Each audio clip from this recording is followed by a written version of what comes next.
The average person has 60,000 thoughts per day. That would be hard enough, but you probably notice something else about your thoughts. They are mostly negative. And what's even worse than that, we usually don't stop to consider whether the thought is true. The thoughts come into our heads. There's nothing we can do about that. But our power lies in our ability to choose which thoughts to follow.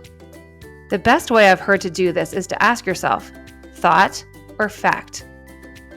Is this just a passing thought, or is this a true fact?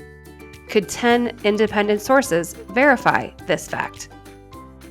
Let's start with, I'm a failure.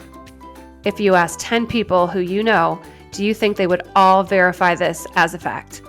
Of course not. So that's just a thought. Here's another one. I'm a bad mom. I'm not assertive enough. The problem with the words bad and enough is that there's no factual basis here. That's a judgment. Good, bad, enough, not enough. These are judgments, not facts. Let's try some more. I'm going to say some statements and let's decide if they are thoughts or facts. I'm late for my doctor's appointment. I'm such an unorganized mess. Well, the doctor's appointment thing could be a fact, but the unorganized mess thing is just a thought. Here's another one. The team didn't choose my idea. No one ever values my opinion. The team not choosing your idea? That could be a fact. But the no one values my opinion thing is just a thought. What you can begin to notice here is that you give your thoughts a lot of power without even noticing it. And often, your thoughts are not true. These untrue thoughts can dictate our behaviors. For example, the thought that I'm a failure isn't exactly the best thing to be focused on as you walk into a job interview.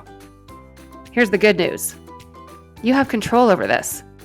You really can choose which thoughts to believe. Let's say you ask yourself to think of a fact about the job interview. You might say to yourself, I have all the qualifications for this job.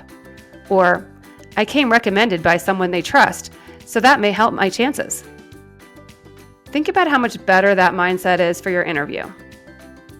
As you do this, you will come to find that thoughts have very little power, but you in there have a lot. Just ask yourself, is this true? If it's not, simply don't follow it. Choose to put your precious energy into more useful efforts. The more you do this, the more peace you will find. Your mind will be a much more enjoyable place to be, your behaviors will improve, and therefore your whole life is on a new positive trajectory. Give it a try.